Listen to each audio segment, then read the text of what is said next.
The Book of Esther, chapter 1.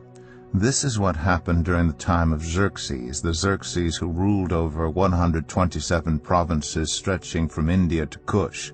At that time King Xerxes reigned from his royal throne in the citadel of Susa, and in the 3rd year of his reign he gave a banquet for all his nobles and officials, the military leaders of Persia and Media. The princes and the nobles of the provinces were present. For a full 180 days he displayed the vast wealth of his kingdom and the splendor and glory of his majesty.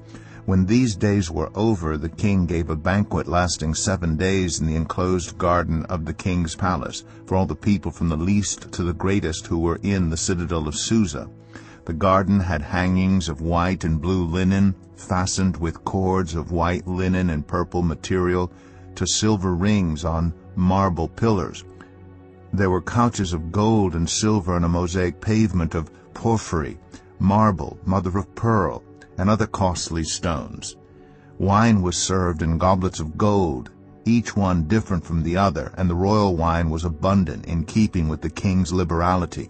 By the king's command, each guest was allowed to drink with no restrictions, for the king instructed all the wine stewards to serve each man what he wished. Queen Vashti also gave a banquet for the women in the royal palace of King Xerxes.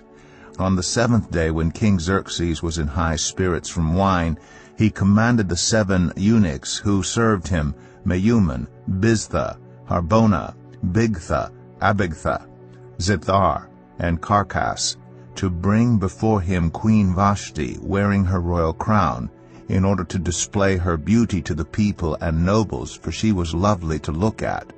But when the attendants delivered the king's command, Queen Vashti refused to come. Then the king became furious and burned with anger.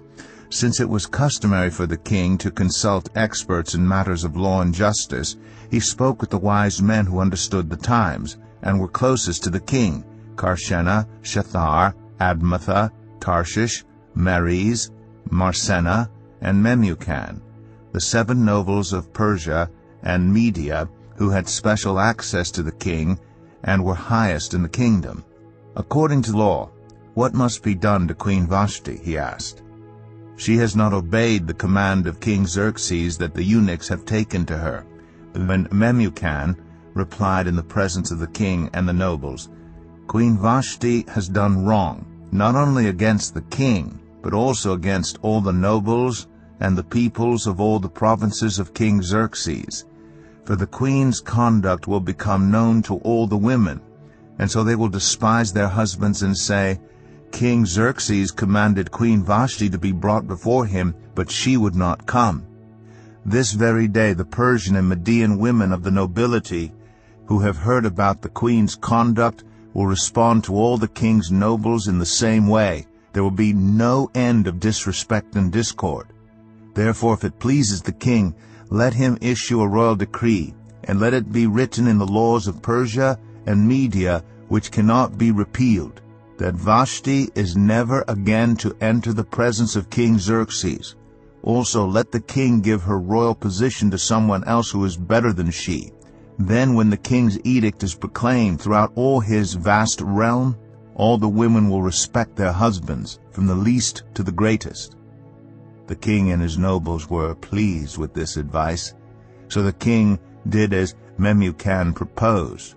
He sent dispatches to all parts of the kingdom, to each province in its own script, and to each people in their own language, proclaiming that every man should be ruler over his own household using his native tongue.